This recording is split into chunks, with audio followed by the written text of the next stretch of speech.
What up, Dodgers Nation? D-Mac here, and welcome to another episode of Designated Twitter. And on today's episode, we're talking about the Dodgers postseason closer. Who will it be? Who will they trust to get those final 3 outs? And should they replace Craig Kimbrel? What is your trust level in Craig Kimbrel right now? I asked that over on Twitter, and I want your takes. On a scale of 1 to 10, what is your trust level for Craig Kimbrel? You saw what happened last night against the Arizona Diamondbacks. Wasn't able to get it done. Do you make a lot of that? Was it just a little blip? We'll talk about that in just a second, but give me all your takes on Craig Kimbrel, and who do you think should get the final 3 outs in October? Who do you think should be the Dodgers closer? I want your takes down below, and if you haven't yet, be sure to subscribe to the Dodgers Nation YouTube channel. Hit that subscribe button, hit that notification bell, and if you want to see us post even more Dodgers content, smash that like button. It really helps out the channel. And for all latest Dodgers news, head over to DodgersNation.com.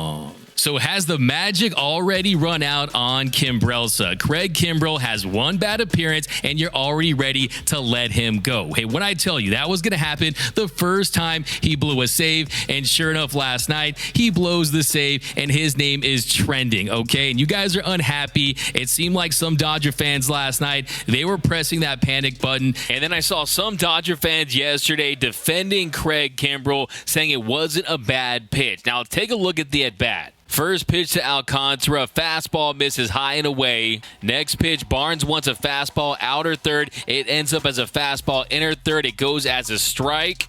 And then on the 1-1 pitch, he misses with a breaking ball low and inside. And then on the 2-1 pitch, you see Austin Barnes calling for a fastball down outer third. He misses high and inside on a fastball up in the zone. And Alcantara, he hits it out for the game-winning 3-run home run. So yeah, it wasn't a bad pitch in the sense that he didn't leave it out over the middle of the plate. But still, when you see how badly he missed his target, that is a lack of command. What I always say, if you want to be the man, you have to have the command. And when Kimbrel is erratic and he's yanking that fastball, he is a Kimplosion out there on the mound. So we'll see if he can get back on track. We'll see if he can get some more opportunities pitching in close games down the stretch to really show what he can do in these situations. But look, the Dodgers, they have other options. They're going to get Blake Treinen back. He, of course, can get saved. Hopefully this time it's for good. He's only pitching 5 games this season, dealing with that shoulder injury. They have discovered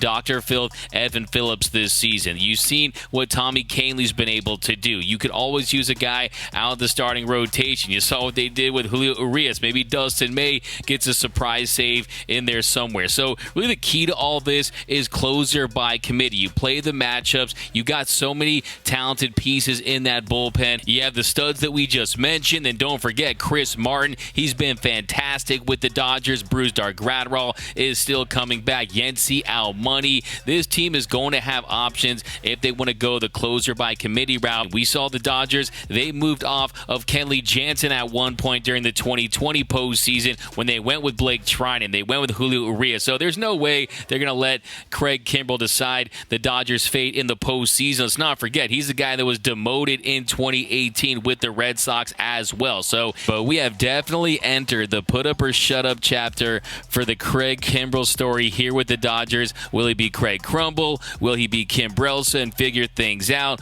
We'll find out shortly here, but I don't think that he's ultimately going to cost the Dodgers a World Series championship because I think they'll know early on if they can trust him in that spot. But I asked the staff here that question on a scale of 1 to 10. What is your trust level in Craig Kimbrel for the postseason? And here were some of their takes. You can't trust Craig Kimbrel, but you can trust that Dave's going to keep running him out there. So 6, 5, 6, 7, I don't know. Let it go. My trust level is a 7. Guys, Kimbrelsa is a real thing. If you watch the Disney movies, this is where the Disney princess, has a little challenge in her way, okay? And she overcomes it, and then she ends up getting the prince at the end of the day. The prince is the World Series, and I believe in Kimbrelsa, baby. Let's go. So those are some of their takes, but here's some of your fire takes over on Twitter. Eddie tweeted, 7, it's a Dodger tradition to have the shakiest reliever be the closer, it appears. And then Pete Mesa tweeted, give me Hudson and Grady until Kimbrel gets his control back online. Now, Pete Mesa clearly isn't subscribed to the Dodgers Nation YouTube channel. If he was, he would know that Daniel Hudson's been lost for this season a while ago after tearing his ACL. So be sure to subscribe, Pete. But thanks for rocking with us anyway. Then Tim Rogers 2080 said 3. Wow. That's pretty low for Tim Rogers. He's Mr. Mitchell ought to have full, a very optimistic guy. So to see him have a trust level that low, that's very telling. And the next is Z Drew Froggy, who tweeted -50. And then Sia tweeted, as of now, a 6. When he's really good, he's awesome. When he's bad, he's really bad. Today, I was concerned by his control, but that was one of the wonkiest looking home runs I've ever seen. So I won't blame him too badly for that. Yeah, like we talked about earlier, if you look at that home run, he was 1 out away from finishing his 10th straight scoreless appearance. So yeah, it was just unfortunate, but you also have to say, I've seen people out there, everyone on Twitter defending him. Oh, it wasn't a bad pitch. It wasn't a bad pitch. But how about the missed pitches before that? It was a 2-1 count. He missed with the fastball up and away. He missed with the breaking ball low and inside. And when he doesn't have the command for his knuckle curve, that's when he gets into trouble. So last night he didn't have that command. So that to me was the bigger issue than that fluky home run. And then next is Raymond, who tweeted -infinity. Wow, tell us how you really feel, Raymond, over on Twitter. And then Beto tweeted -50. Get this dude out of here before he costs us a championship. Beto, you're not feeling Craig Kimbrel. You don't want to see him blow for the Dodgers in October. And then HR Lake Show tweeted a 7 when let it go plays. Interesting take right there. Maybe you only use Craig Kimbrel during home games when you can play the let it go entrance music, or maybe his teammates in the bullpen should sing it for him when he goes out there. I don't know. Maybe you can request it for the opposing team stadium. But yeah, interesting. A 7 when let it go plays. Game changer. And then Coco LA tweeted, honestly, it's always a 5 with him. 50-50 shot. Yeah, it definitely feels like a coin flip, especially in a close game, a 1-run game, anytime runners are on base. And that's one thing that I was stressing yesterday, is the fact that if you do use him in the postseason, he's likely going to be out there in a clean inning with no runners on base. You're not going to have to deal with this stupid ghost runner rule, one of the worst rules in baseball right now. So he'll benefit from that. And then Dodger Baby tweeted 5 because being a closer is hella hard. Yeah, it's hard. There's no question about it. But look, being a closer is a results-based position. It's all about the results. You have the closer save. You have to go out there and you have to slam the door shut. And the bottom line is, if you're not getting the job done, the Dodgers especially are going to look elsewhere. And I think that if you look at this team and Craig Kimbrel moving forward, they do have some options out there. I mean, just look at Tommy Kahnle last night. He was filthy, a scoreless inning in his return, filthy changeup, dotting that fastball. So yeah, I think that best case scenario is that Craig Kimbrel can figure things out and he can actually help this Dodgers bullpen. But if it doesn't happen, they do have some other options that they can turn to. Next, JoJo tweeted, let it go, Craig, like a 7, but anything else, -1 million. And that is our Dodgers Nation designated Twitter tweet of the week. And guys, when you're watching Craig Kimbrel in October, he's going to give you a lot of stress. He's going to give you a lot of anxiety. So you're going to want to drink up. And what I'm going to do, I'm going to crush a crisp and refreshing Hornitos Paloma.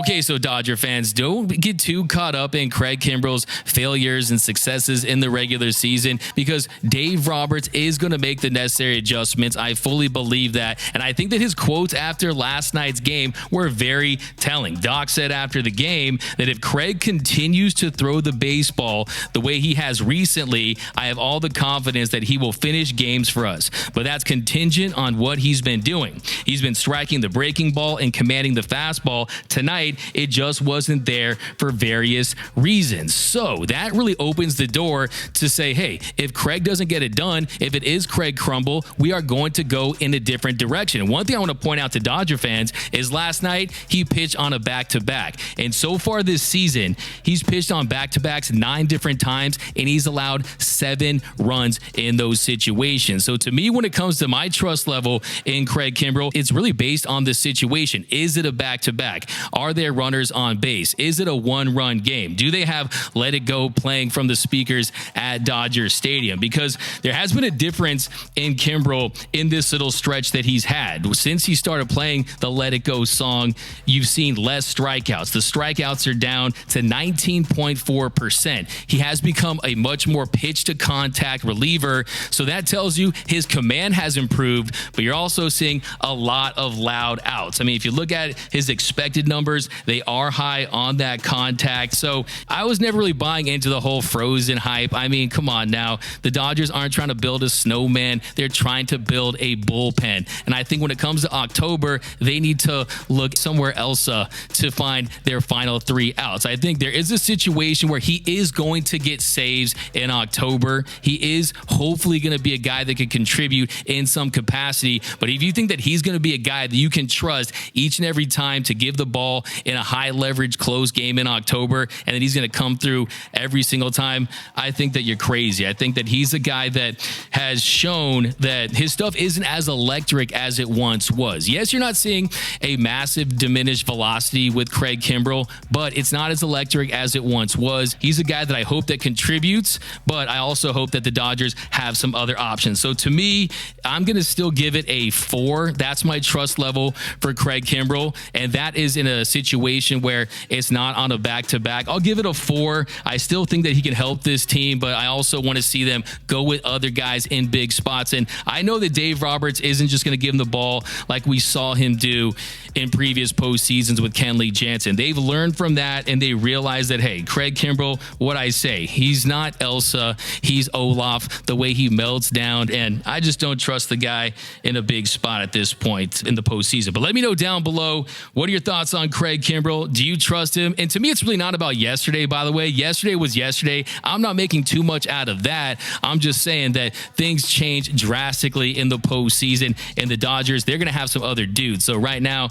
you got to wish for the health of Blake Trinan and some of these other guys, and I was very impressed by what I saw from Tommy Kahnle yesterday. But let me know down below in the comment section, what are your thoughts on Craig Kimbrel? What are your takes? What is your trust level for Craig Kimbrel on a scale of 1 to 10? Let me know down below. Do you think that he can still be effective for this team? Do you still trust him in a big spot in October? Hey, the good thing is Kenley Jansen is not doing much better. You saw he blew a save a few days ago. They have the same amount of blown saves on the season. But hey, this is where I stand. It is closer by committee. One of the silver linings is that something like this happens now, so you don't build all this trust and then you lose a big game when it matters most. Closer by committee is the way to go. Hopefully, he can have some big postseason moments, though. But let me know down below in the comment section. My name is Doug McCain. You can follow me on Twitter and Instagram at DMac_LA. For all latest Dodgers news, rumors, hype videos, interviews, and more, be sure to hit that subscribe button, hit that notification bell, and if you want to see us post even more Dodgers content, smash that like button.